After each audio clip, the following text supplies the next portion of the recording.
So, hey everyone, before we dive into the video, I just wanted to quickly touch base on a few things. First off, I'm not a professional programmer, okay? This video is for folks like me who just started out developing apps with AI tools, and it's meant to be educational and share what I've learned developing such things like extensions or apps with Cursor. Now, this also means that some of the code might not always follow best practices. And if you find any security related issues, please drop a comment below because I'm always looking to improve. Also, at the end of the video, I walk you through the process of submitting the extension to the Webstore. Now, full disclosure, I haven't actually submitted mine yet because I'm still ironing out some kinks that I wasn't able to resolve during the recording. And you see what I mean in the video. All right, now with that out of the way, let's jump right in. And if you like these kind of videos, please consider hitting subscribe and adding a. And if you like this video, please consider hitting subscribe and leaving a like. It helps other people find these kind of videos. So let's start. Okay, guys, let's start with a simple Perplexity search so we know what features we need to add to our Chrome extension. Okay, for that I prepared a prompt on Perplexity. I want to build a Chrome extension called Nightshade. It's essentially a dark mode for website, even for those that don't support it as a native feature. Please give me a list of 5 to 7 features that people wish for in a dark mode Chrome extension. Make sure that your Pro toggle is on and we'll hit search. Okay, now based on our user preferences and common requests for dark mode extensions, here are 6 key features. Customizable color schemes. Users want the ability to adjust brightness, contrast, and saturation levels, as well as choose from preset color schemes. Site-specific settings, auto-scheduling, blue light filter. Okay, I'd say we'll take the first 4. Head over to Cursor, open the Composer with Command, Shift, and I. This will open a new Composer window. We'll hit on Create New and create a new notebook. This is the notepad. This is the former project. In Cursor, they just renamed it, and we'll enter. Now that we've added the features to Cursor, to a notepad, we want to switch over to V0 because we still need the front-end design, right? Because if we don't have that, we don't really know what we should build. So let's just type a simple prompt. I want to build a dark mode Chrome extension called Nightshade. The design should look sleek and make sense from a UX standpoint. Here's a short list of the features the extension will have. Okay, so let's copy the features so we can delete the descriptions. We don't need them for now, and see what V0 comes up with. Now we can see it building live, and this also already looks very good. Now we probably have to stop the generation process because it's probably creating. Oh no, it only creates the front end. Okay, sometimes it goes above and beyond and already creates all of the other files that we need, but this looks pretty neat. So we have different pages. We can add a website, we can add a start and end time, and we can toggle the dark mode and also adjust the blue light filter. Okay, this looks pretty nice. So now we'll have to copy that and also put it into our notebook as design template. Let's just put it here and let's just close this for now. Now, as you can see, I've already created some images for this Chrome extension. It's easy. You can just use Flux. Okay, I think this is the current state of the art when it comes to generating images with text. You hit AI Playground, you create a account, you click on image, and then you can just enter a prompt, for example, a logo for a Chrome extension. called Nightshade. And you ramp that up to 1024 by 1024. You increase the steps a bit. You choose a random seed number and you hit enter. And now it looks pretty similar to what I've already created. So we'll just go with my design. And now we can start creating the Chrome extension. Now we'll start generating the front end, and for that we'll open the composer by hitting Command Shift, and this will open a new composer window. Our basic features are still open, so we just change to the composer and give it a simple prompt. And let's just tell it I want to create a dark mode Chrome extension called Nightshade with the features you can find in basic features. Please generate the code for all the necessary files. I want it to use the Chrome extension docs as reference so that all of the functions, all of the files are correctly named, and also Cursor will use it to follow best practices. Okay. Now use Chrome extension docs as reference, but please don't implement all the features at once. I want you to create the files necessary so I can test the Chrome extension in the browser. So please create pop-up HTML, pop-up CSS, background JS, and content JS, and pop-up JS for now. For the design, please also look in basic features. Basic features under design template. You will find the code, but it's written in TypeScript. Since we're only using HTML, CSS, and vanilla JS, I need you to translate it. Full stop. I need you to translate it. Okay, now let's just hit enter for now, see what it comes up with. We probably won't get it right on the first try, but that's all right. But we'll create the manifest.json, pop-up HTML, CSS, and background. As you can see, the files are popping up in the file tree window. It's already called Nightshade, customizable dark mode extension for Chrome. Now it's generating popup.html, as you can see here. Now this will take a couple more seconds, and then we'll hit save. This is a small tip, okay? Whenever you give Cursor Composer something to do, don't hit accept or accept all right from the start.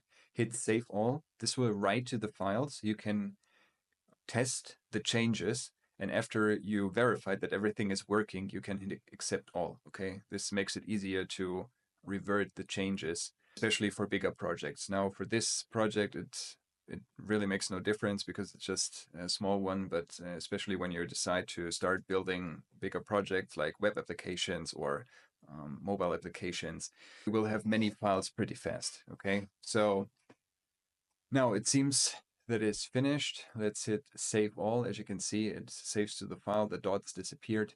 Now let's change to the browser and enter Chrome -extensions, because now what we have to do is we have to load the extension into the browser. Okay, so for that you enable the developer mode at the top right, and then you hit load unpacked. It will open your a pop-up window, and you can choose the folder where your code is stored. Okay, now you click that, you hit select, and sometimes you get an error.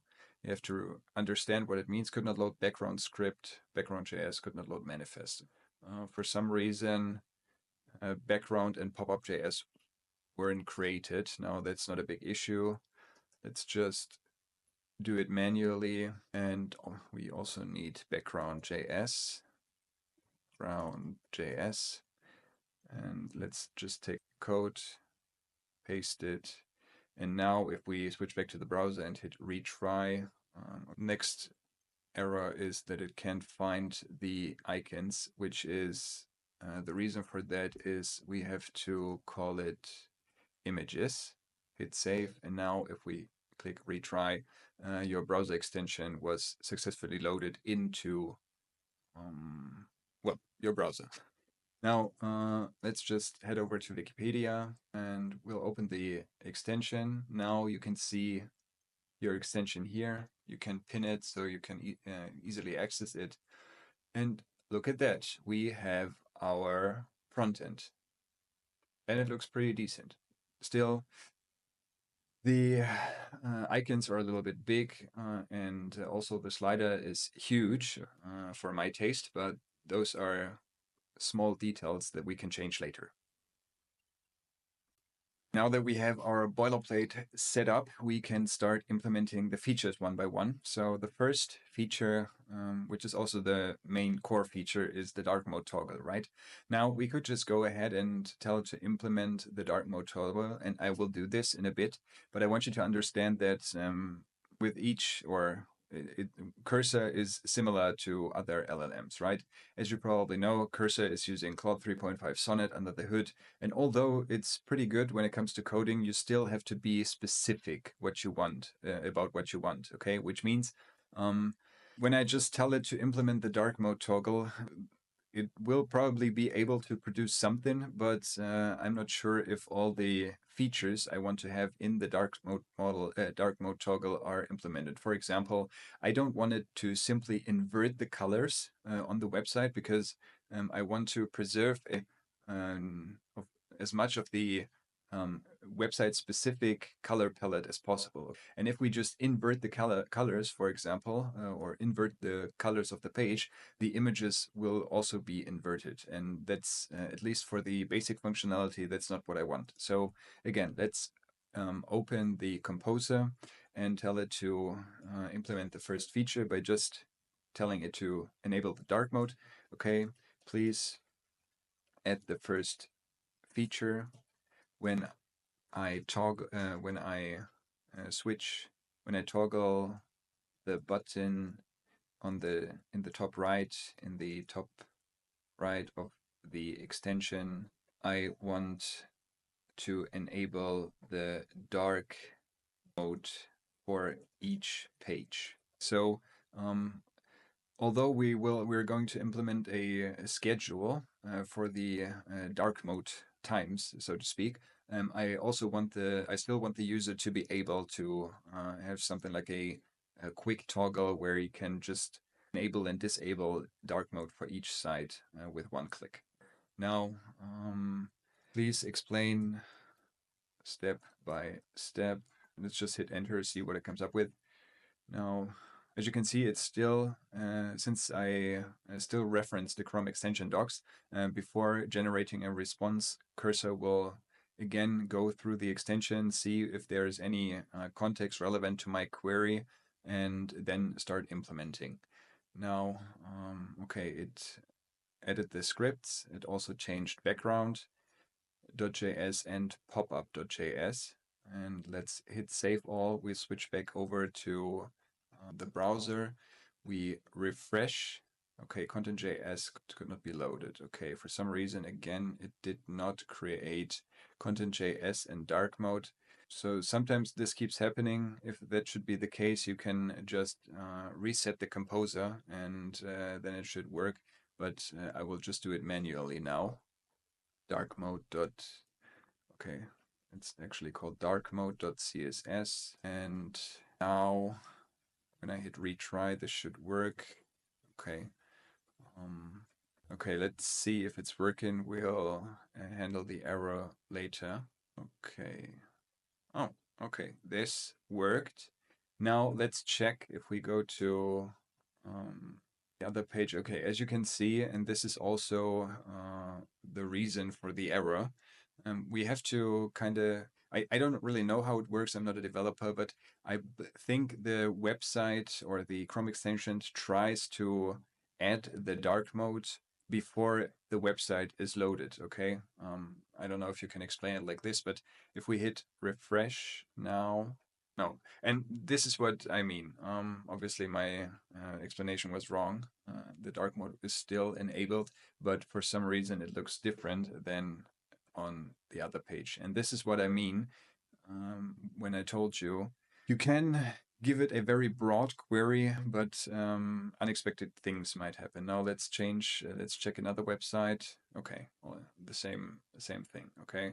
For some reason, it doesn't change the main content. Let's check GMX. Nothing happens. Okay, only the input fields are changed. Okay, now let's head back over to cursor.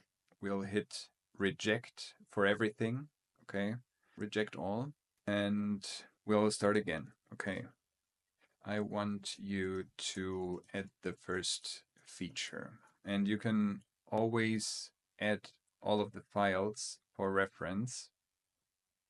So the more context cursor has, the better the output. Okay, so I want you to add the first feature, which is the quick dark mode toggle at the top right of the extension window. Now, I don't simply want to invert the colors on a web page, but rather preserve as much as possible from the website's color palette. In addition to that, images and other graphics should not be affected by the dark mode. And what is another thing? And the dark mode should work on all pages. So please add a broad selection of selectors. It should even work on websites that were built with frameworks like React, Vue, Next.js, etc. Now, this is a lot more specific. As you can see, we're still missing something because I'll hit enter and we'll see what it will implement, because if it still implements the functionality of just inverting the colors on the websites, dark websites will also be affected, okay? Which means if you are on a website that already is dark because it has a dark background and white or a light text color, the colors will also be inverted, okay? Which means that kind of defeats the purpose of a dark mode extension. So we'll just see what it comes up with for now. Okay, there again seems to be an issue, manifested JSON. Okay, this works, content.js. Okay, now let's hit save all. We'll switch back over to the browser. We reload the extension. No errors, still errors. Let's still check if it works or not. Okay, looks horrible, but a lot better than before. And it looks like it's working. Okay. Now let's check Wikipedia. The images are not inverted, which is nice. This works a lot better on Wikipedia than on gmx.net. And what's with WikiHow? This also looks decent. Obviously, the icons are not inverted, but and this looks a little bit strange. But other than that, for the first iteration, it's a pretty good result. So, and now this is the situation where it gets a bit hairy, okay? Because you somehow have to find a way how you can explain those teeny tiny errors to a cursor without creating a special case, okay? Because this is not a special case. Having icons on a website is not a special case that is reserved only for wikihow.com, right? Many websites have icons on their website, and obviously we also want the dark mode to work on those, right? So let's see. Do we get another error? We get a lot of errors. Failed to execute observe on mutation observer, whatever that means. Whenever you see errors in the Chrome extension menu. You just take them, copy them, and ask Cursor to resolve them. So the Chrome extension seems to work, but on some websites I still get errors. This one, for example, please fix and explain step by step. And we will also add the other feature error. Another error is it almost seems the extension is trying to apply dark mode before the whole website is loaded. Please check, please fix and explain step by step. Now again, we'll hit enter. And this is just a constant spiel of back and forth, right? It will probably get better in the future, but for now, you just have to do it that way. Take a feature, then explain to Cursor what you want, and it will go ahead and make the changes. Fixed imitation observer error. This error occurs because we're trying to observe the document body before it exists. Okay, this is what I thought. Let's modify the content.js file to ensure we only start observing after the body is available. And fix the could not establish action. This error often occurs when trying to send a message to a tab that doesn't exist or isn't fully loaded. Again, same issue, or at least similar issue. Let's modify the background file to handle this, and we'll hit save all. Again, clear, no errors for now. Let's reload the page, and still looks the same, at least on GMX. Do we get errors? We still get errors. We still have the same error. What's with Wikipedia? Okay, this works.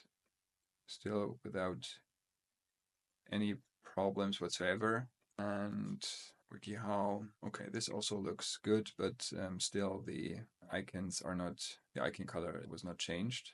Now, I will hit accept all for now. Let's work on this error, okay, that only some of the elements are changed. Okay, for that, okay, I still get issues on some websites. For some reason, on some websites, not all elements are affected by the dark mode toggle. Sometimes we'll have a container or a div. It's called a div in web development. A div is basically a container where you can find different elements like headings or tables or whatever. So sometimes we'll have a div inside a div, and only the inner div is affected by the dark mode toggle. Could you come up with a solution for that and explain why it's happening step by step? This is not a special case. It happens on multiple websites. Now again, hit enter. Let's see. And again, every time I have all of the files that I believe are affected by, or that are the reason for the mistake, I have them in the context window. I probably could delete the Chrome extension docs, but just for a good measure, I will leave it in there. So whenever we have the option to minimize errors, we'll do that. Okay, and now as you can see, it basically added a bunch of new selectors so that we really get all of the different elements on the page. And this is also the explanation, I think. Okay, some elements are not affected because their styles are more specific or applied later in the CSS cascade. Nested elements might inherit styles from their parents, which can override our dark mode styles. Okay, now we need to increase the specificity of our selectors. We should use a more aggressive approach to ensure our styles are applied. Now this affects dark mode and also content.js. Now again, let's hit save and we'll refresh the page. We don't get any errors for now. We want to reload this page, and let's see, and there we have it. Now, this obviously still isn't perfect because for some reason we have a second overlay over the placeholder. But it still looks kind of weird, so because those are two different colors for some reason.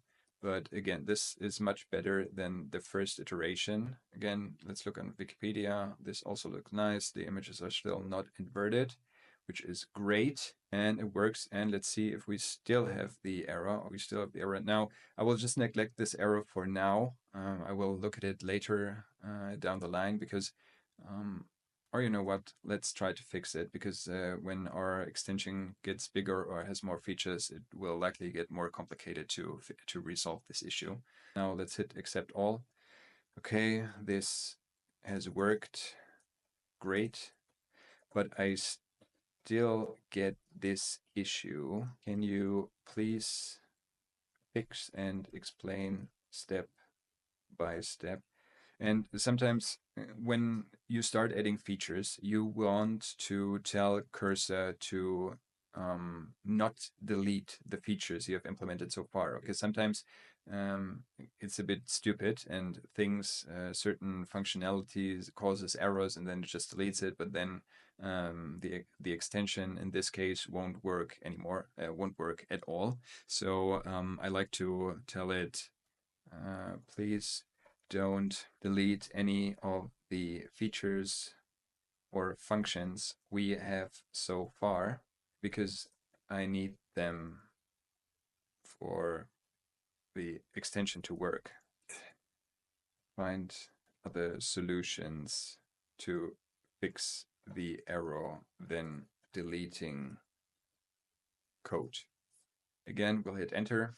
This will take only a couple of seconds. Certainly the error could not, receiving end does not exist, typically occurs. Okay, we've already heard the explanation. Again, it will change background.js. For some reason, it did change something. Now again, I'm really lost at explaining what the code actually does because I have absolutely no fucking idea.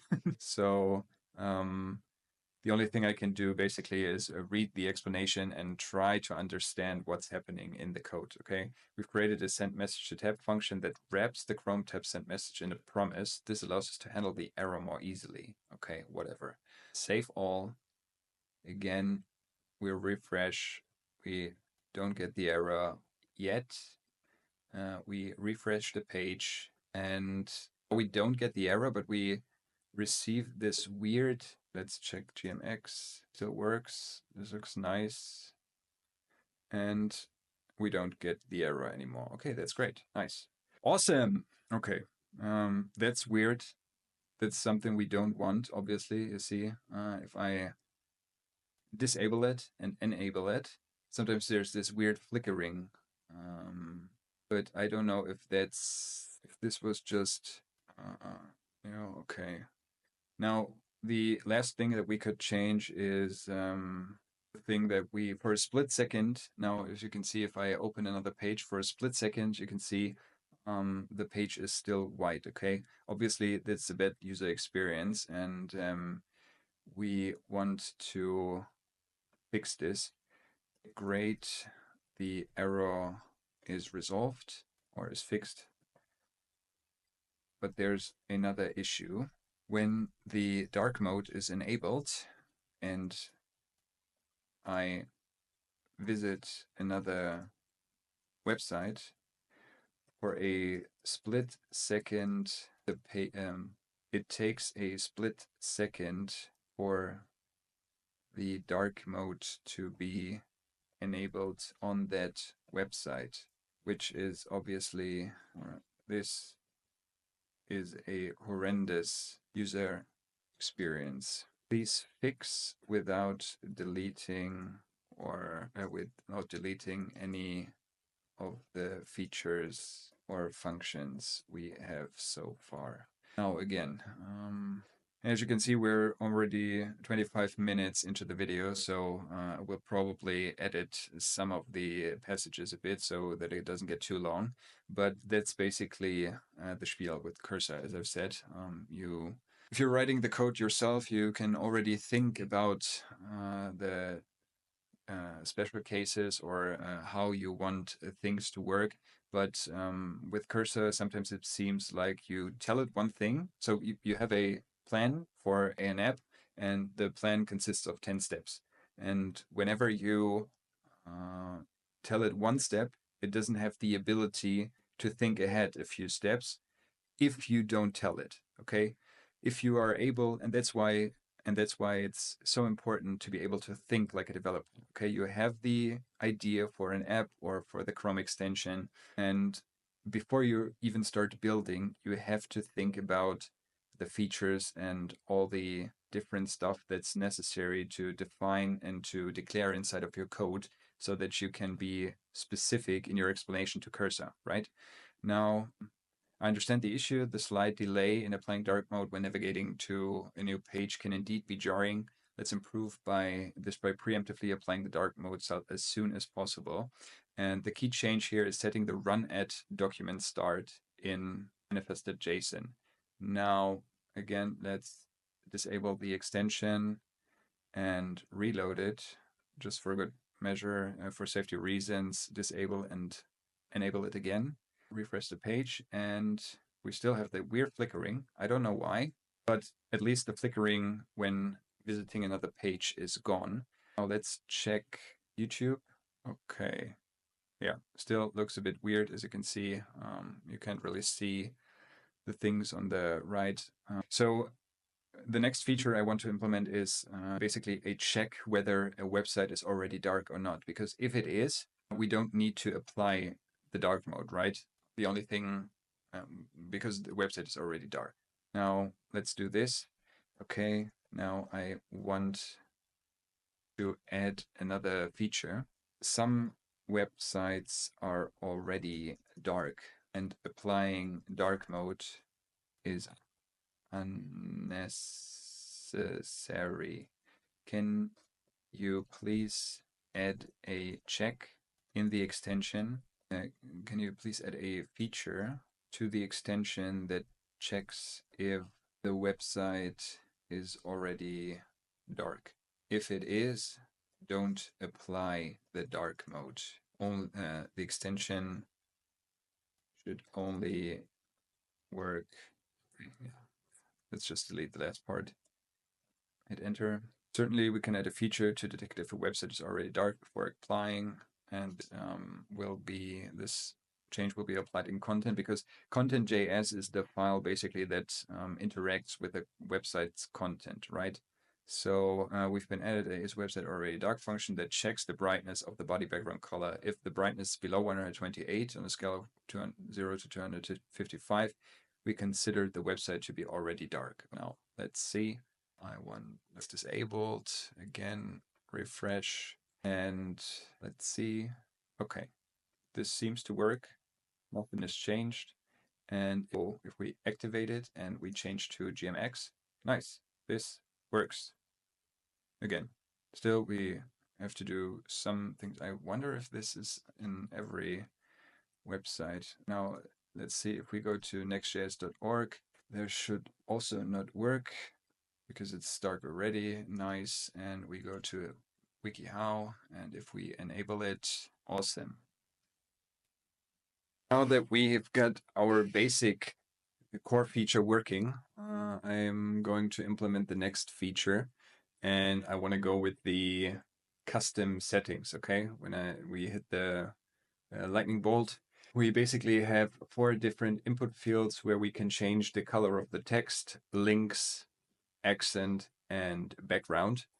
I'm really not sure what accents are. I figure those are links and accent are the same, but we'll see how Cursor distinguishes between links and accents. Now, another thing that I would like to add is basically a template section right underneath, so that the user can save his own templates. But for now, we'll just implement the feature of changing the text. We'll change, now for that, we'll switch back to Cursor, and we have a look at popup.html. So we have to find the element in the second tab, which is responsible for changing the text, and it's here, it's inside setting. Okay, now I want you to add the next feature. This feature should only work when dark mode is enabled, and I want the user to be able to change the text color on the website. For that, you can find the color input on the second tab. Okay, so let's do this. The second tab with the ID color. For now, please just add the feature for changing the color. Let's see if it's working. We'll hit enter. Probably it will only work on content.js, I believe, and on dark mode.css maybe. Okay, yeah, content.js is the first file it's working on. And we should see some new functions appear in a bit. Okay, yeah, so update text color. It also set a base color of light gray, and in dark mode there are also some new things to be found, and also in background and pop-up.js. Okay, let's see if it's already working. Now again, we'll disable it, refresh it, reload the page, enable it. You see, we still got the flickering. I still have to debug this, but for now, that's not an issue. So let's use text, and unfortunately, that works. Okay, but the user has to hit the enter button.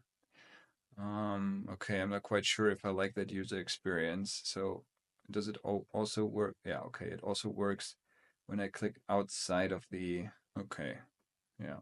Now I'm thinking about changing the color input to just 4 different colors, because it's really unnecessary to give the user the option to change the text color to black, okay, in dark mode.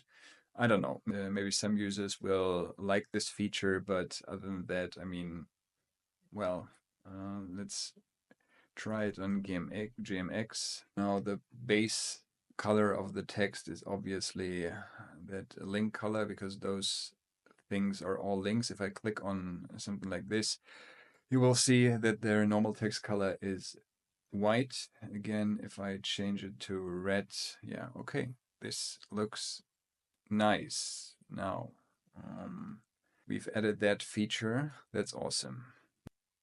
Now that we've added that feature, we can hit accept all and go to the next feature, which is, I would say, let's go for the links, okay? Now, okay, let's see if that's working. Since Cursor already implemented this feature for the text, should be easy to just tell it to do the same for the links. Okay, now do the same for the links, but use the color picker. What's it called? Pop-up.html.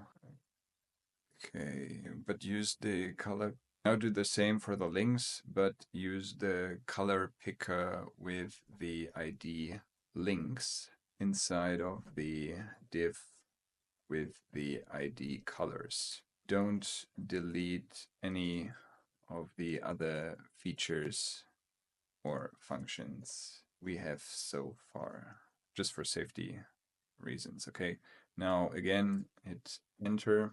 This should implement this feature. Certainly, I will use the color picker. Content.js starts content.js. It probably creates another variable called link color, and it makes it, yeah, okay, as you can see, it picks the base link color, adds another function, update link color. You can see it here, and it's either the new color or the base color. Okay, so save all, head back to GMX, disable and refresh again. You might be asking, do I always have to go into the extensions tab and hit refresh? No, you don't. Um, Usually it's enough to just refresh the page, but in my experience, there are rare cases where you really have to refresh the whole Chrome extension. That's why in my workflow, I just do it all the time. And again, so we'll activate the extension. This flickering really is okay. For some reason, the image disappeared, but let's see if we can also change. Let's go with the green. Okay, now this works too. Combination of green and red kind of looks a little bit wacky. That's why I want to add different themes. Okay, if the user decides to links the text to something, I don't know, that doesn't that they don't like, they can easily just click a template and then that have a color scheme that works. Now I would like to see if this is safe for other pages too. Okay, yeah. Nice. Great. So this is the next feature. Obviously, we still need, next to the templates, we also need something like a reset button, okay? Because you don't want the user to find the exact base color again. But that's something for the next few minutes. Now, this works, and we'll do the same for the accent color, and I would really like to know what cursor is going to change for the accent color. But for now, let's just go with the background, okay? Great, that works too. Now do the same for the background. You can find the color picker in, and again, it was called in the div with the ID, where is it? With the ID colors, and inside there's another input with the ID background. Certainly, I'll add the functionality, change the background color. Now, if we head back to popup.js or content.js, we should see another variable appear, which is probably called background color, and a new function. Yeah, okay, you can see it here, a new function, update background color. And from here, it's pretty much straightforward. And we'll do the same for the accent in a bit. Now we'll just give it a few more seconds to finish. Okay, these changes will add the background color customization feature to your Nightshade extension. Okay, hit save all, change back to the browser. And now we'll see if it works when I just refresh the page. Use the background, I don't know, something that is really not good on the eye. Maybe let's go with red, why not? This doesn't seem to work. Does it work on no page, or does it work on some pages? This doesn't work. Update the pop-up.js. Existing features. Let's hit accept all for now. For some reason, I can't change the background color with the color picker. The other features worked, but this one doesn't. Please check and give some possible explanations and fix the issue. Explain step by step. Okay, let's hit enter. I apologize for the oversight. Let's investigate. The background color change functionality is implemented correctly in the pop-up and content, but it's not working expected. This suggests that either the message is not being sent perceived correctly, or the CSS is not applying the background color change effectively. Might be overwritten by more specific results. And it will go to dark mode, but there are no changes applied. And in content.js, document remove.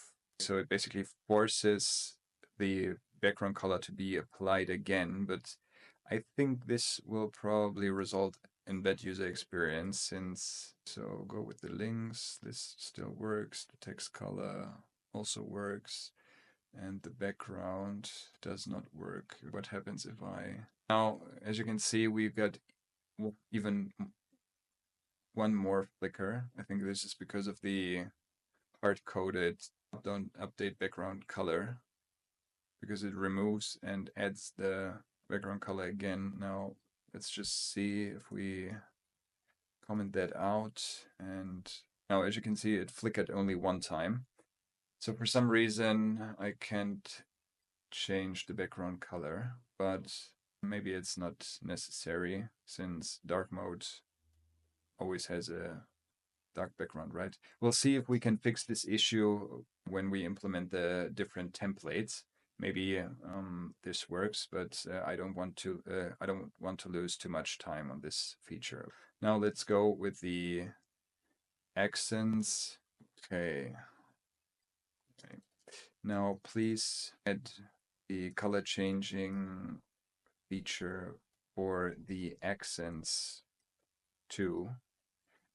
Okay, let's just hit reject for that one, save.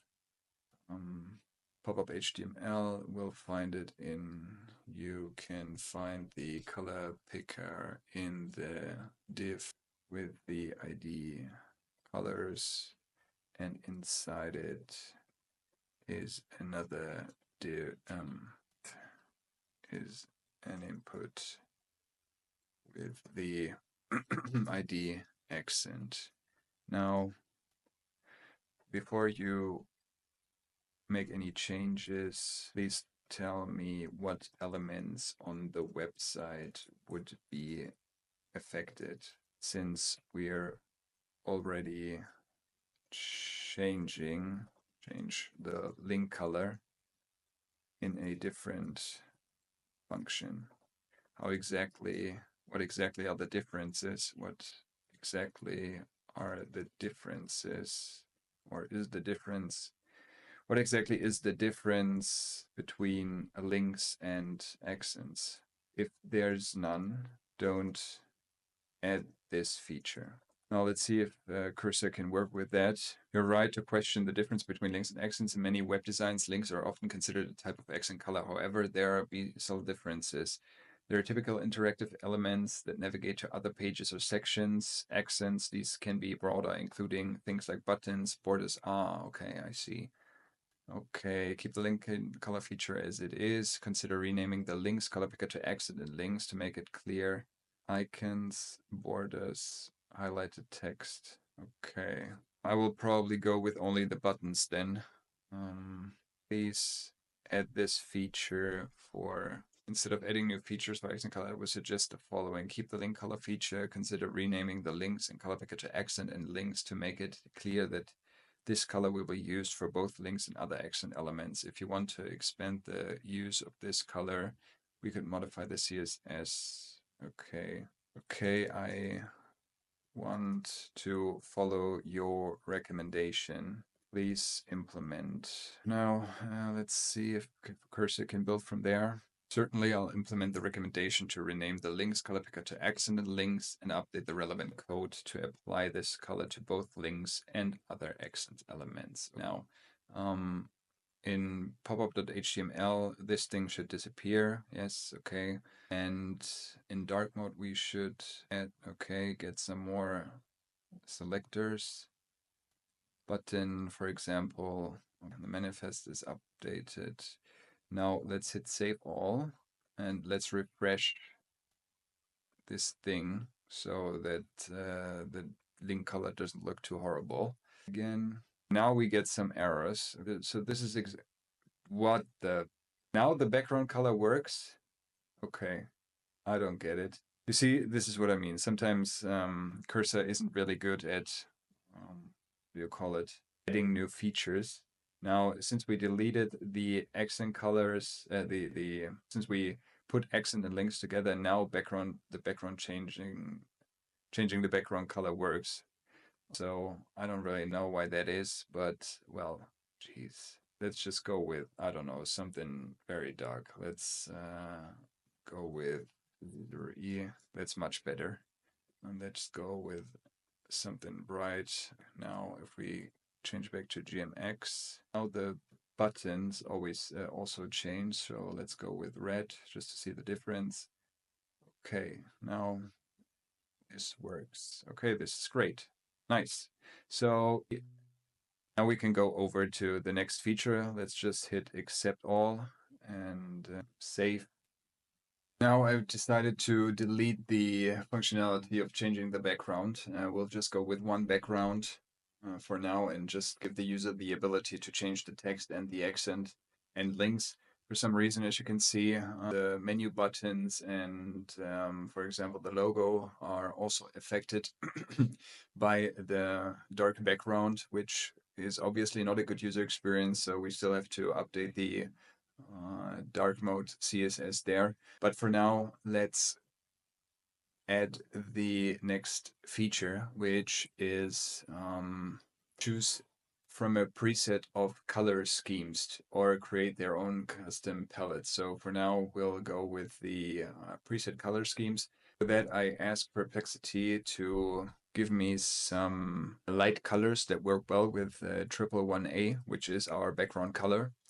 And I just copy this and ask it to add presets. So I want to add another feature, which is color presets. On the second tab, underneath the two color pickers, I want to list the different presets. Now, always go with a background color of, and for the highlight color, I want you to add the following presets. The text color will always be, let's go with this one.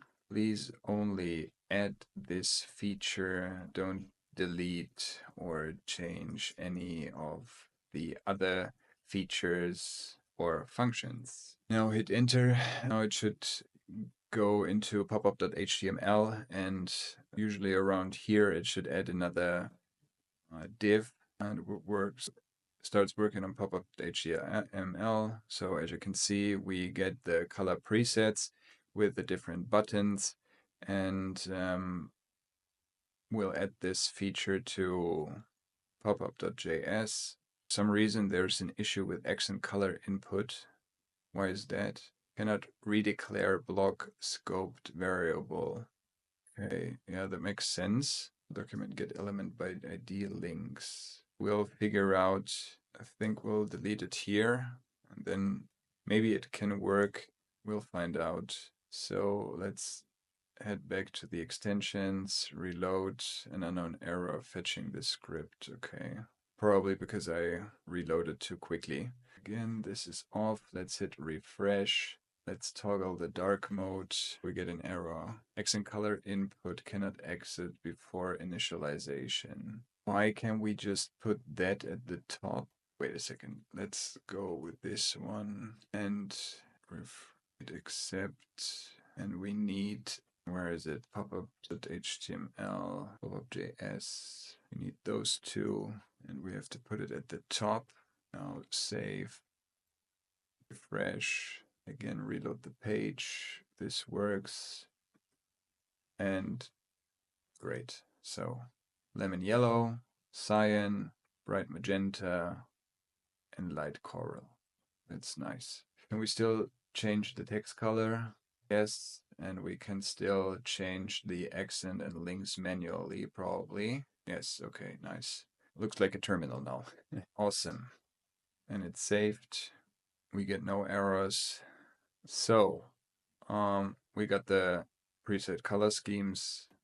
Now let's implement the next feature. I would like to go with the site-specific settings, the option to whitelist or blacklist specific websites, allowing users to enable or disable dark mode on per site basis. Now, since I've already implemented a feature which checks if the website is already dark, it would not be a good idea to implement something like a blacklist, because our dark mode extension already doesn't work on dark mode websites, right? So this is why I would like to implement a feature, because right now the user still has to toggle the dark mode, okay, manually. So I wonder if we can add a website to this form And whenever we are on this website, the Chrome extension recognizes the website and automatically turns on the dark mode. So let's go with this. Now, I want to add the next feature, and we're already checking if the website is dark. I want to add the next feature. What's it called? On the tab with the ID sites, users can add websites to a list. Now, can you implement a feature that the extension checks the list for a specific website, and on this website the dark mode is toggled, is enabled automatically. Right now, the user enables the dark mode manually to work on each website, but I want to give him more flexibility. So whenever a website is in the list, enable dark mode automatically, even if it's off. We'll have to think about this a bit more because this kind of sounds a little bit complicated and I don't know if it's a good feature, but hey, that's a demo and I can do whatever the fuck I like, okay? I mean, I'm going to show you how to upload the extension to the Chrome Web Store. I probably won't upload it right away because I still want to do some tweaks and change some things at the end of the video or after I'm done with the video, but still I want to show you how what the workflow is like for adding a Chrome extension to the Web Store. Just a quick heads up, it costs a little bit of money. I think this is Google's way of checking if a bot is uploading stuff because you have to pay, I think it's like $5 to be able to register for Chrome Web Store. Now, let's see what changes it made. So update pop-up HTML to include a button for adding sites. Okay, this is probably not what I wanted. Or is it? I don't know. Let's see. Let's hit save all. Change back, refresh, and we want to go here. Okay, this kind of looks crappy because I don't know. I would like to see the add button right next to the input field, but let's go with gmx.net and hit add. This works. Now the Chrome extension is off, obviously. Let's go to gmx.net and it doesn't work.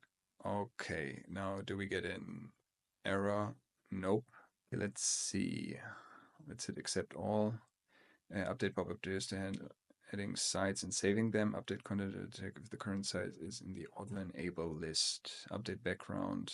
Users can request the list. The list of websites is saved to Chrome storage. When a tab is loaded, the extension checks if the website is in the auto enable list. If the website is in the list, dark mode is automatically applied, even if the global dark mode is toggled off. Okay, let's try refresh. Okay, for some reason I don't want that and I don't want that.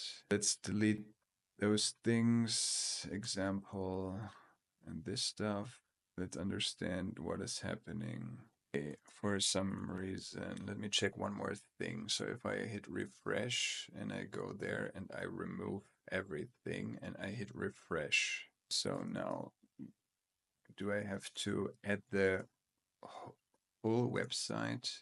gmx.net, add, let's see, remove, add, and now it should be turned on immediately, but it doesn't work. But it still works if I toggle it manually. Yes, okay. Okay. For some reason, I can add websites to the list now, but dark mode is not toggled on automatically. So this feature doesn't work. Please check, fix, and explain step by step. And as always, don't delete any features or functions we have so far. Now again, guys, this can become quite tedious if you don't know what the code is actually doing. And I mean, Sometimes I can conceptually understand what is happening, but to really understand what the code is doing, my coding skills are not yet good enough.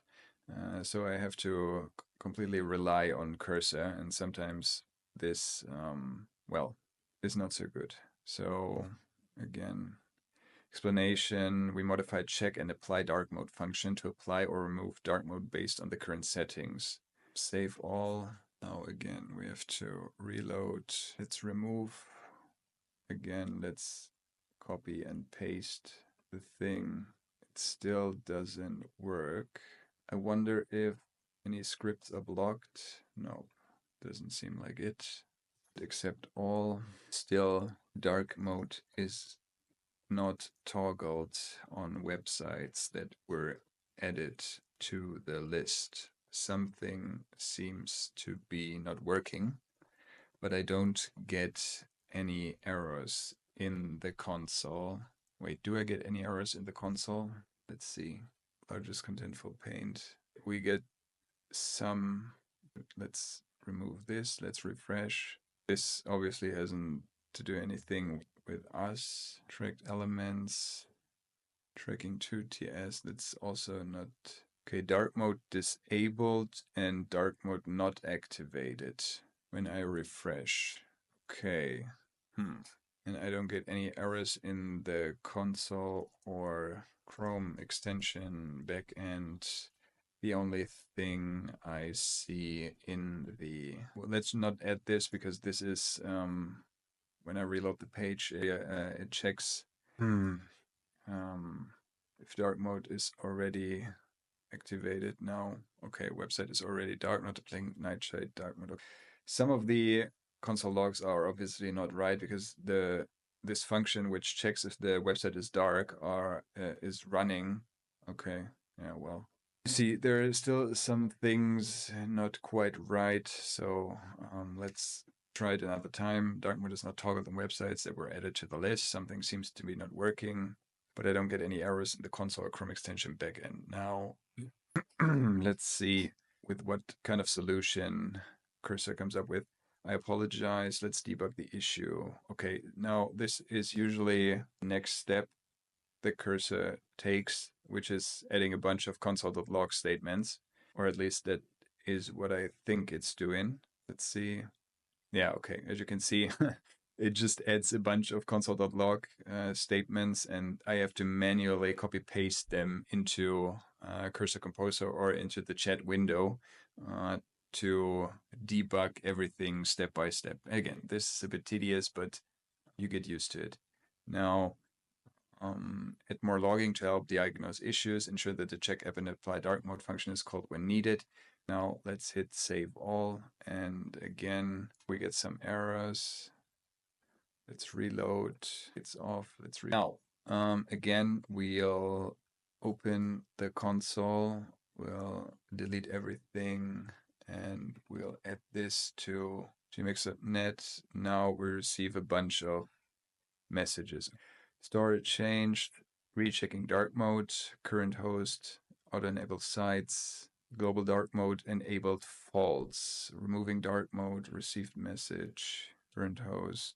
For some reason, those things are triggered twice. Let's go back to Cursor. Now, when I add a website to the list, I get the following logs. Yeah, okay. For some reason, those logs are triggered twice. Please come up with a different solution. Don't just cycle through already applied solutions. This is what happens sometimes. Cursor is just doing the same thing all over again, and it basically has like 3 to 4, maybe 5 different solutions, and it just recycles them again and again. And well, you can imagine you can't really solve any of the issues if none of them worked in the past. Okay, so let's see what Cursor's answer is. Thank you for providing those logs. It seems that the issue is related to how the auto-enable sites are being checked and applied. Let's try a different approach to solve the problem. Okay, check and apply dark mode. Is it, wait, is that correct? Yes. Okay, composer, now save. Again, it's turned off. Let's refresh. Let's delete this and we'll hit it once more.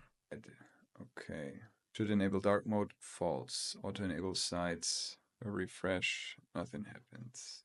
Check. We don't get any errors, but it's still not working. Well, remove current host gmx auto enable sites. This is deleted from the array. Should enable dark mode true. Let's see. It should enable dark mode true. Applying dark mode. Website is already dark, not applying nightshade. Okay. Should enable dark mode false. Those are the logs.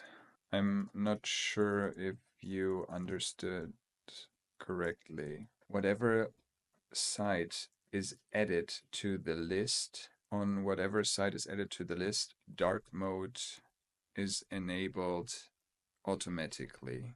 With the log statements, it seems that websites that dark mode is disabled for websites on the list.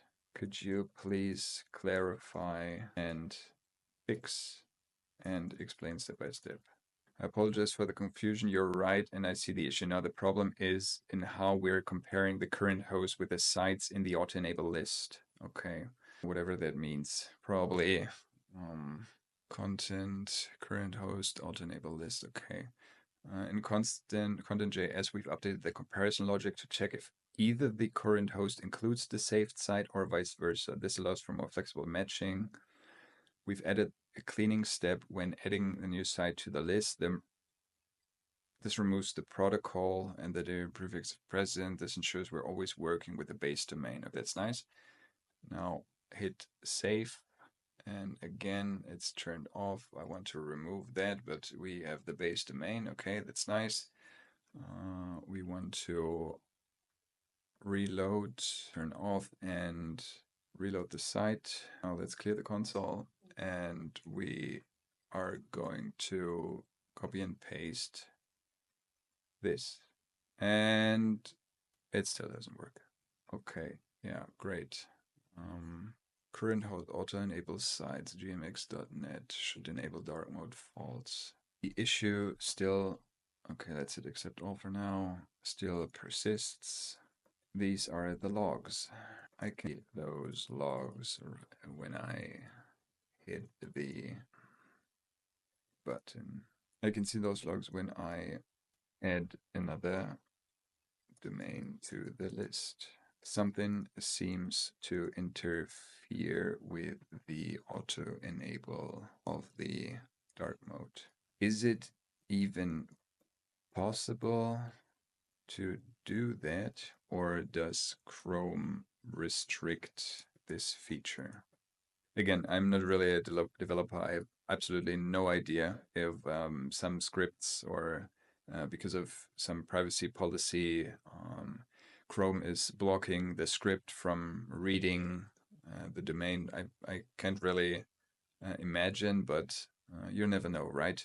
Thank you for providing these logs. It seems the issue persists, but I believe I can see what's causing the problem. Okay, it's not a Chrome restriction, it's a small logic error in our code. Again, a small logic error in our code, of course. Small logic error in your code. We're now converting all domains. Again, save all. Just go with the refresh. But it doesn't seem as if it's working since...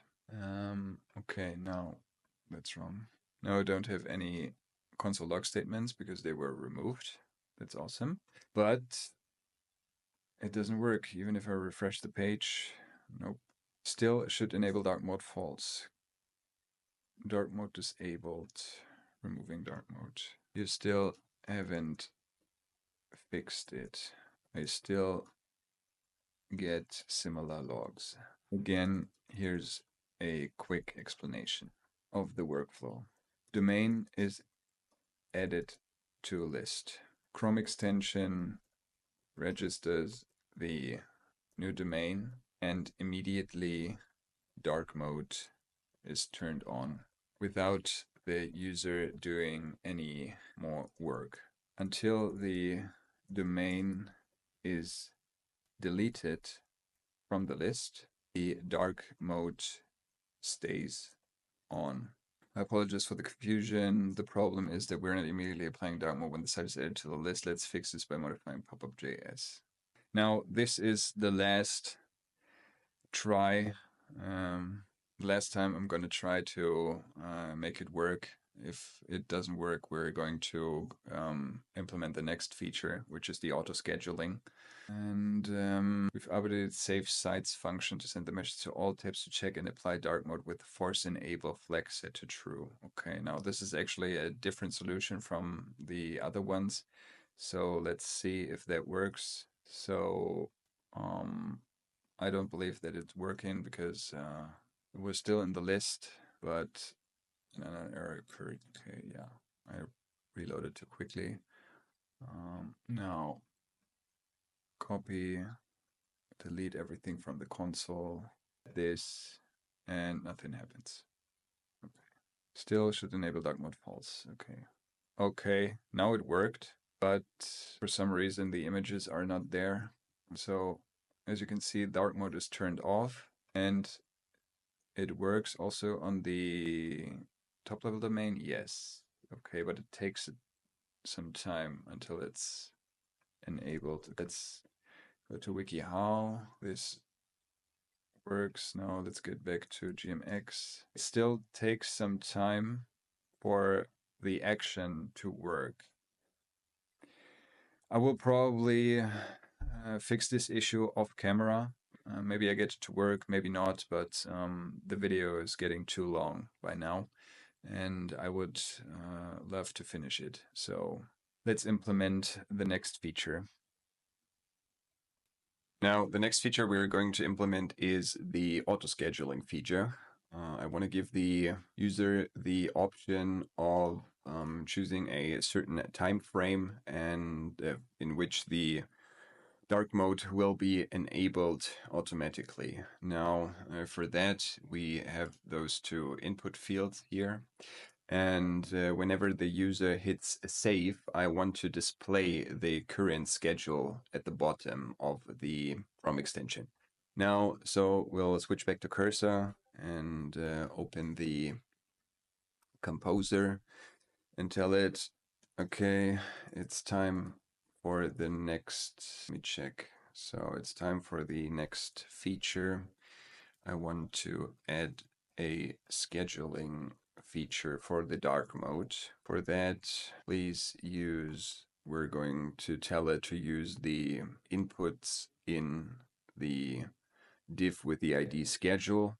For that, please use the inputs in the div with the ID schedule. And after setting this schedule, I want it to appear underneath the button with the ID save schedule. Now we're going to give it some context, content, pop-up, background, dark mode. So basically all of the files in our directory. And let's see if this prompt is already enough. We'll hit enter and wait a couple of seconds. Certainly, I'll add the scheduling feature using the existing inputs in the schedule div and display the set schedule underneath. So let's look at the new trigger and also some new function, schedule next toggle. Okay, now we'll hit save all. And to test this right now, it's 10 minutes after 9 a.m. So let's see, we'll go with 9:11 till 9:12. Let's do 13. Hit save schedule. That works. Now we'll have to wait a couple of seconds. I will just speed up the video. Now let's see if the schedule mode It's already working.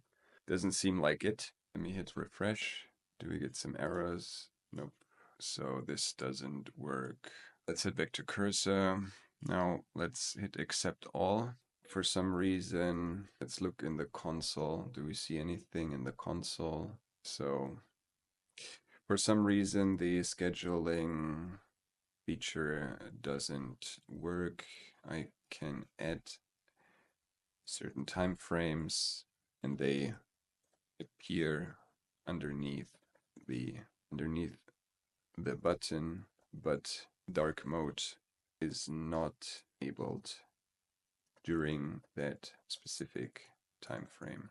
Please fix and explain step by step. Now we'll hit enter. I apologize for the oversight. Let's fix the scheduling. We introduce a scheduling check interval to periodically check the schedule. The start schedule check function sets up an interval to check the schedule every minute. Well, let's hit save all again. We still have to add a button next to the current schedule so that we can remove it. But for now, let's go with 9:14 until 9:15. And again, I will simply speed up the video. Now we'll refresh the extension. Let's check if the schedule is still there. Yes, okay. Still doesn't seem to work. Now the question is, how does it solve this programming problem? So check schedule and toggle compares the current time with this schedule and disables dark mode accordingly. The question is, when does it check for the specific time? Get minutes from string. When the extension is installed or the browser started, the background script loads the saved schedule and starts checking it every minute. When you set your update schedule in a pop-up, it saves the schedule to storage and sends a message to the background script to update its schedule. The background script then restarts the schedule checking process. So, guys, see, this is somewhat of a, well, not so great situation because our code doesn't produce any errors whatsoever, but the feature doesn't work either. So this is usually kind of hairy to debug since we really don't know what the issue exactly is. The way I'm going about, or the way I try to solve these things is basically, as I've said, just going back and forth with cursor and trying to figure out what the problem is. Now, the way you can go about it is use the different steps of the workflow basically and try to rule out any errors in each of those specific steps. The feature still doesn't work. Whenever the clock hits, then nothing happens. Could you please double check your work in each step of the workflow you explained to me when it comes to triggering the check schedule? I don't get any errors in the console either, so there's no way of debugging it. Okay, let's just go with this. I apologize for the continued issue, blah. Okay, now we'll add a more logging and double check each step of the process. Okay, now, again, we've had this situation already, right? Cursor will just add random console.log statements throughout each function and each script to get more information of what is exactly happening in the browser or in each step of the workflow it proposed here. So let's just go through it. We've added extensive logging throughout the background script. Okay, we're now checking the schedule every minute using set interval, which should be more reliable than the previous approach. Okay, now again, hit save all. Just for good measure, we will reload the extension, and now it's 9:19 a.m. and let's go with 9:20, 9:21. Save schedule. Now, once we get this working, I will probably add another feature, which is to set multiple schedules. Okay, and for that, we, as I've said, also need the remove schedule button next to each of the different schedules. Now, I'm gonna speed up the video again, and we'll see if it works. Nothing happens as expected.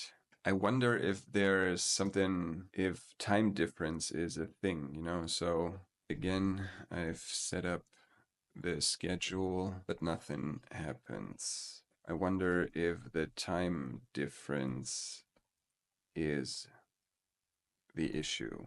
I'm in Germany, but the browser is using my local time zone, right? It doesn't use US or something different, which would cause the scheduling functions not to work. You're right to consider the time zone issue, but the browser should indeed be using your local time zone. Yeah, okay. So the JavaScript date object uses the system's local time by default. However, let's make sure this isn't the issue. Now save. Set that to 922, 923, save schedule. What happens in the, let's set that again, 923, 924, save schedule. Let's see if we can get at least some console log statements, or if nothing is happening at all.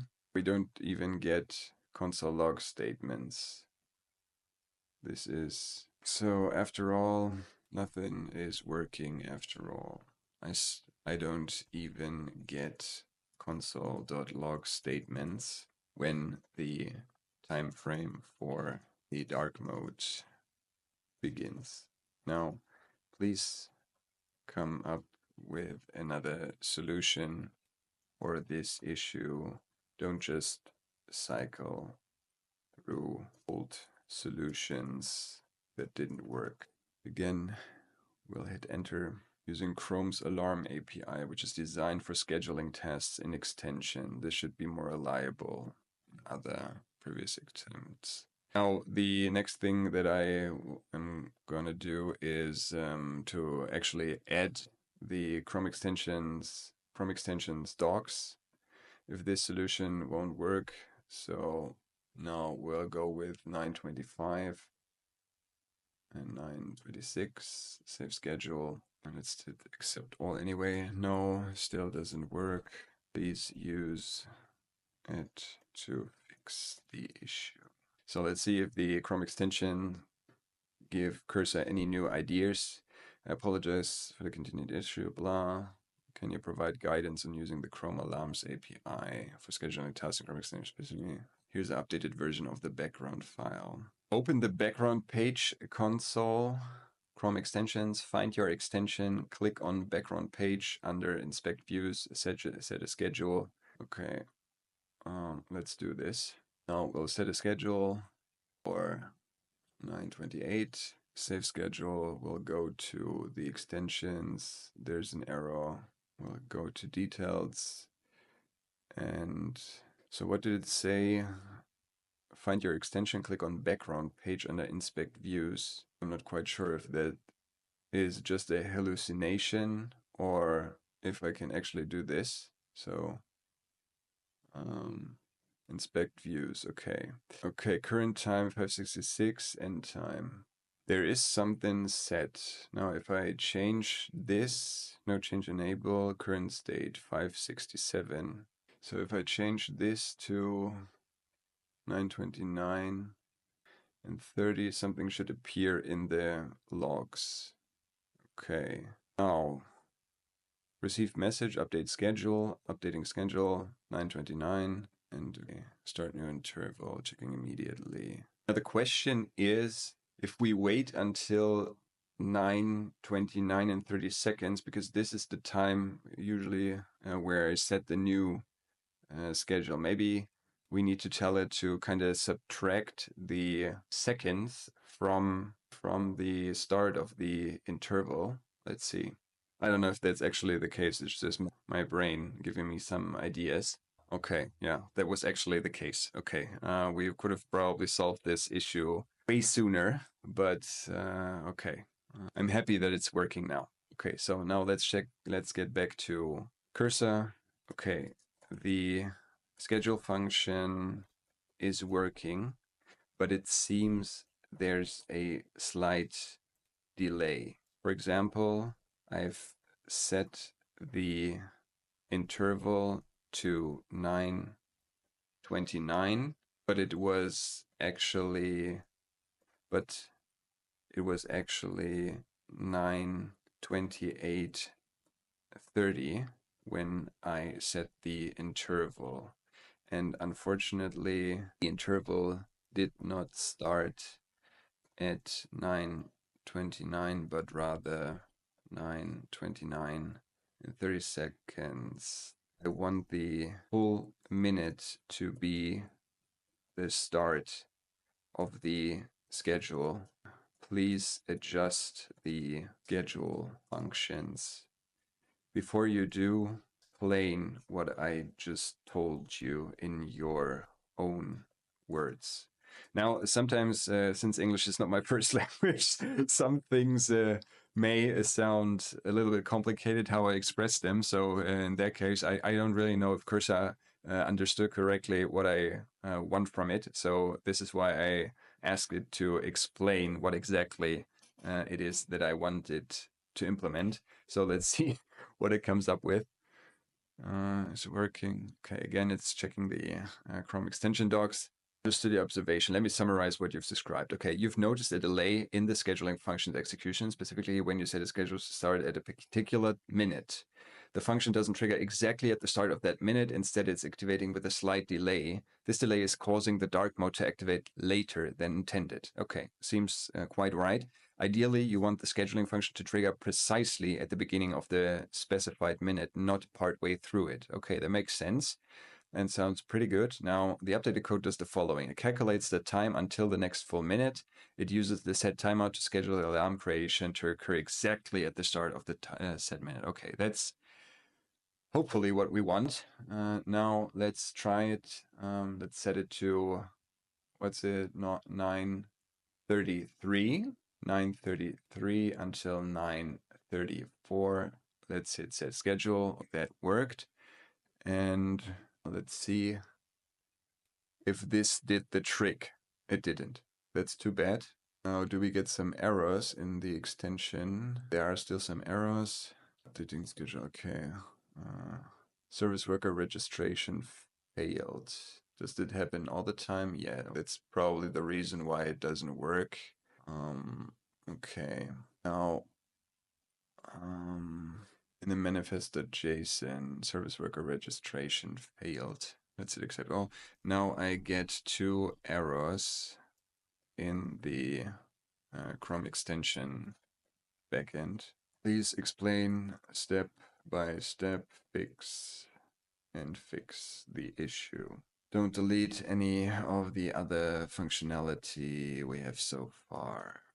Again, hit enter. Understand you've encountering, let's address them. This error typically occurs when there's an issue with the service worker file or its registration. In our case, it's likely because we're mixing service worker code with background script code. This error suggests that the Chrome Alarms API is not available or not properly initialized. Okay. Create a new file called service worker in your extension directory, move the alarm related code and the background logic to this new file. Okay, as you can see, Cursor created a new service worker file for me, moved the code, and the service worker registration error should be resolved. Now hit save all.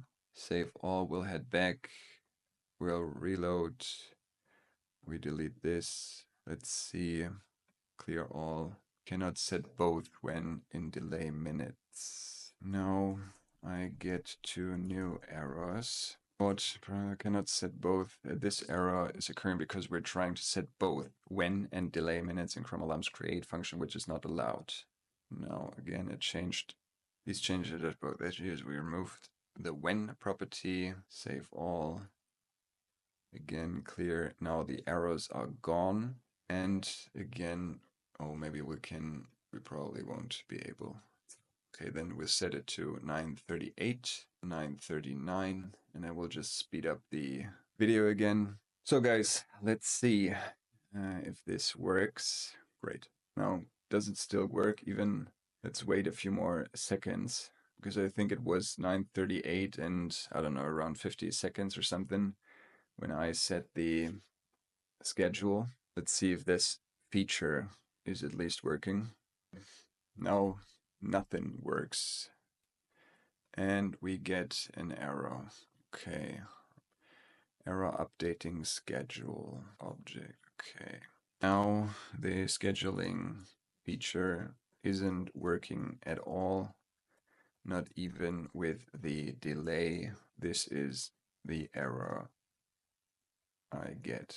Please double check your work. Use Chrome extension docs if necessary.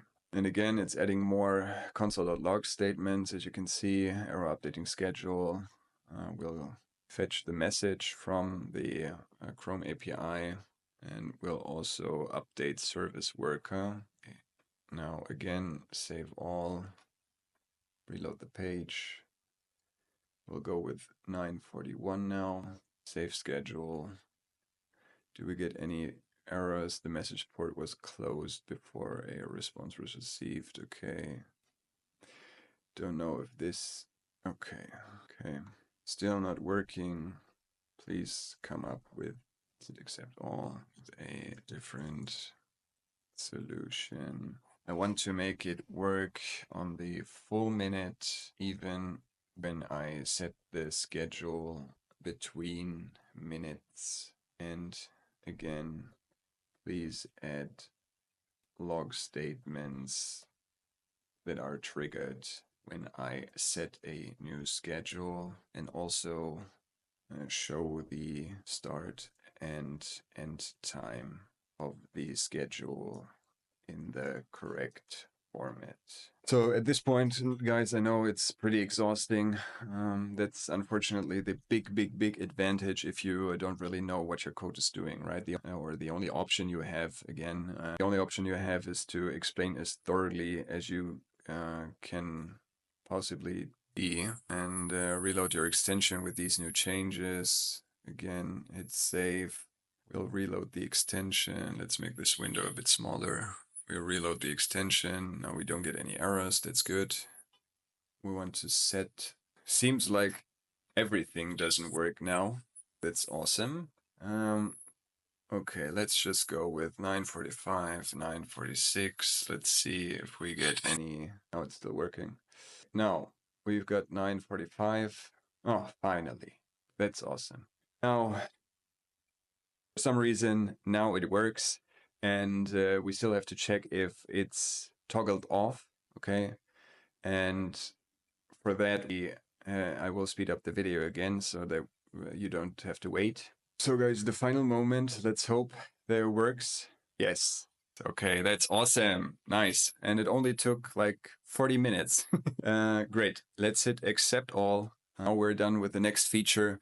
And the last and final feature that I want to implement before we go over to creating a account in Google Webstore, Chrome extension Webstore, and upload the extension, or at least I will show you how to do it, is the blue light filter, integration of blue light filter to reduce eye strain. Now I've added a few more features off camera. Okay, it took me a few more seconds or minutes, I should say. Now the user can add multiple time frames and can remove them. For example, 10 p.m. till 6 a.m. can remove it and it works just fine. Now, the last feature that we're going to implement is the blue light filter. And we're going to use, let's see, the blue light filter is on the first page, right? On the cogwheel. And for that, because I would like to know if Cursor will get it right if I just tell it to implement a blue light filter. Okay, for that, we are going to go to pop-up HTML, and the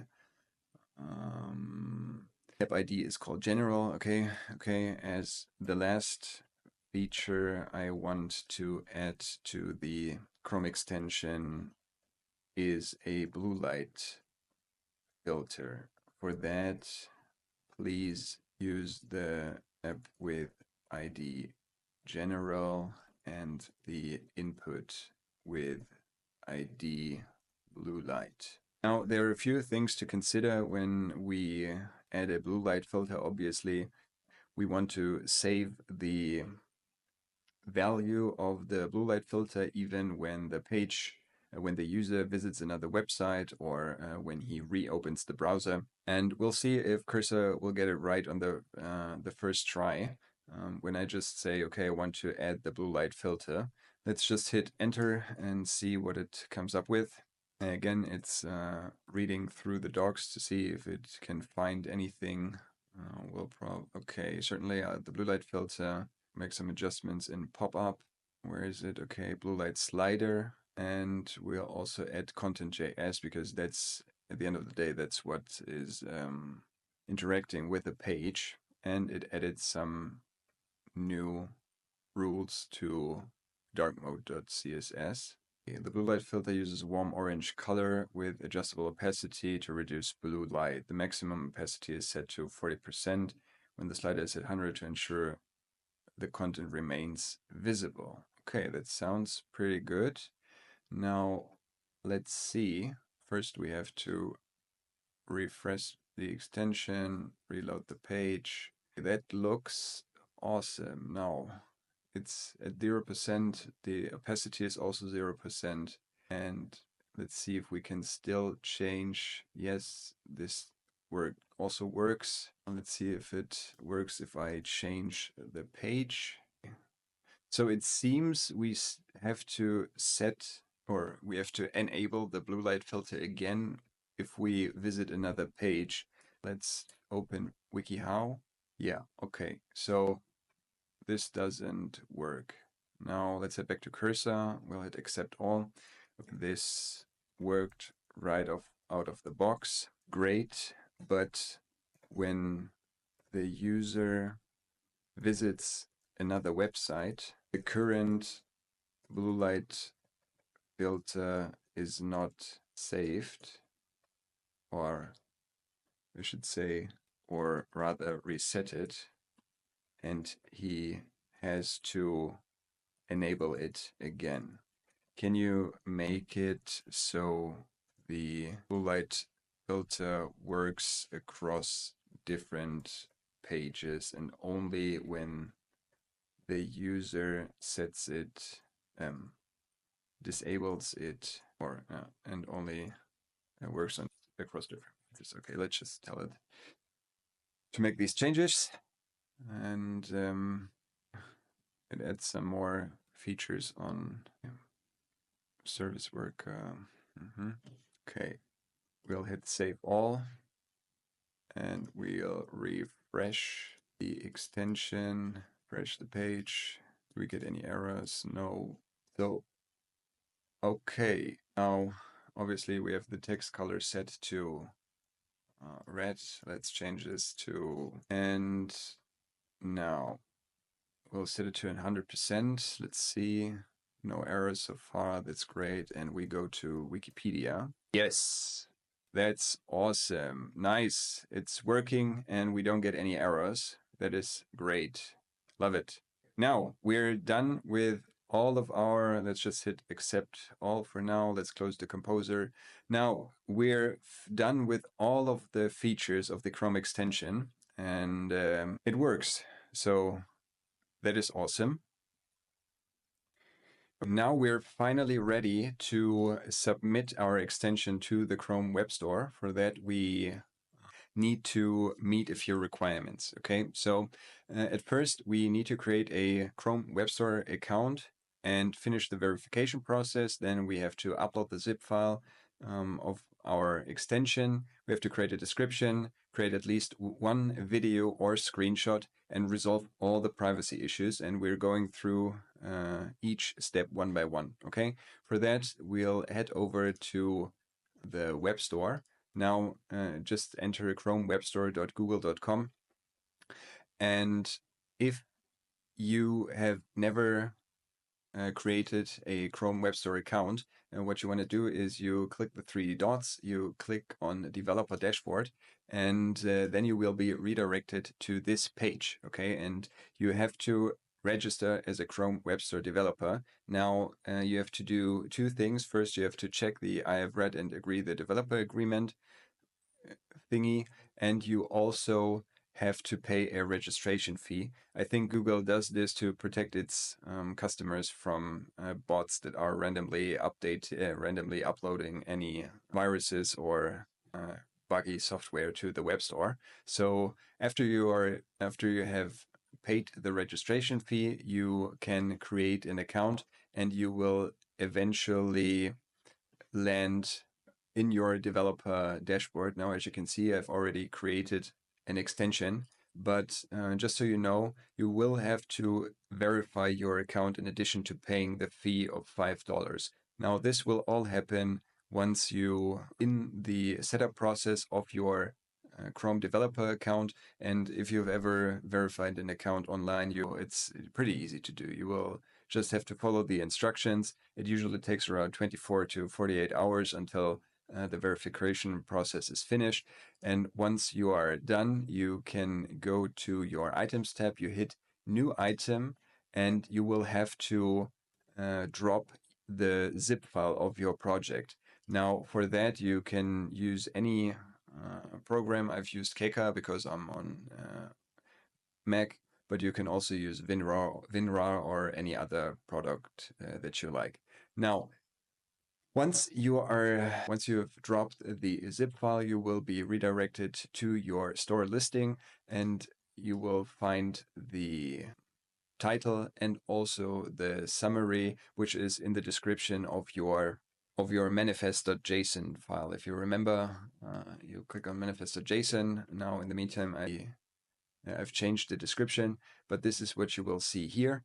And then you will need a description for your Chrome extension, which you can find in the overview section. Okay. Now, for that, we are going to use Claude. And for that, we'll switch back over to Cursor, hit on basic features.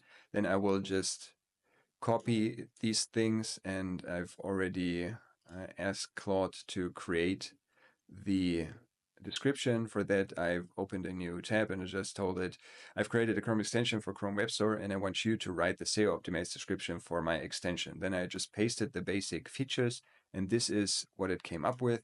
Now you can just copy paste it. Obviously, you don't have to copy the hashtags.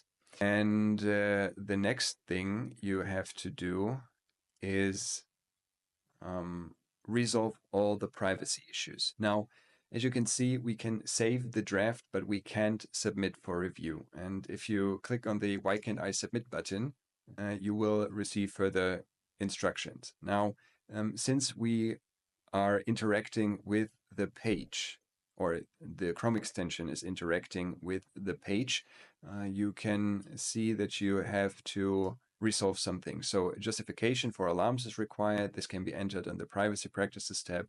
And anytime I don't know what to do, I just ask AI. Now, I've just copy and pasted all these points. I've headed over to Claude, and I told it, okay, before I can submit my extension, I have to resolve quite a few issues. Can you please tell me how to do it for the following list? I just copy paste the list. And now you can see the explanation. So justification for alarms, host permission, remote code, storage, and tabs. Go to the Privacy Practices tab in your Chrome Web Store developer dashboard. And for each of these permissions, you need to provide a clear explanation of why your extension needs them. Here are some example justifications. Now, for alarms, used for scheduling dark mode. And if we head over to Chrome Web Store and we hit on click on privacy, now you see alarms justification. We'll just enter that one. Now we have the storage, and basically we just go through each of the things one by one. And back to Claude, now we have the tabs, and we'll have the remote code. Where is it? Yes, I'm using remote code to update color schemes and filter settings without requiring a full extension update. And we also use the alarms. We already got this. So single purpose description is here, privacy. For example, the single purpose of this extension is to provide a customizable dark mode. And now the interesting part. So obviously you also need a privacy policy for your extensions in any case, okay? Even though we are not, so the extension is not connected to a server, we are not sending any user information or user data to a server and use it for, I don't know, to sell some data or whatever. All the Chrome extension is doing is using the information inside of the browser, but it stays in the browser, if that makes sense, okay? So we don't collect any user data. Now, we still have to certify the following disclosures are true. You just have to check all of them. And we need a privacy policy URL. In that privacy policy, you have to basically tell the user that you are not using or that you're not collecting his data. Now, if you click on learn more, you will be redirected to the updated privacy policy and secure handling requirements. And under, I think it's under point 4, yes, my product does not handle personal or sensitive user data. What do I need to do? You have no special or new obligations under the user data policy. Please state in your privacy policy that you are not handling user data. So as I've said, in any case, you need the privacy policy, but it will be quite short since we're just telling the user that we don't collect any data. Now, let's hit Save Draft. And as you can see, quite a few issues were resolved. Now we need host permission, justification for host permission. We forgot to copy paste that. Where do I find the host permission? Here it is. Host permission, save, and at least one screenshot or video. For that, we'll just go to Wikipedia. We'll open the Chrome extension and we'll remove that. We'll just take a screenshot, put it back here, and then we'll head back to package information, go to store listing, and here we can add the screenshot. Now we'll just take the screenshot from a different window, and let me grab it. I think it should be this one. Image size incorrect. Okay, let me see. It's probably wrong size, right? 10, 8, 7. Okay, yeah. Okay, this shouldn't be a problem. So 1028, 1280 by 800. I will just use this. Select image. Use 1280 by 800. We'll just take this.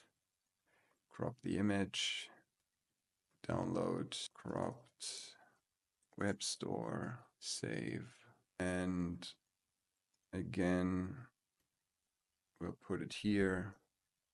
This should work, great, and save draft. Now we need an icon image, and for that we can use this Chrome extension icon generator that I found. Again, I will quickly use I will quickly use the image from here. Now, as you can see, we get the different versions of our Chrome extension icon.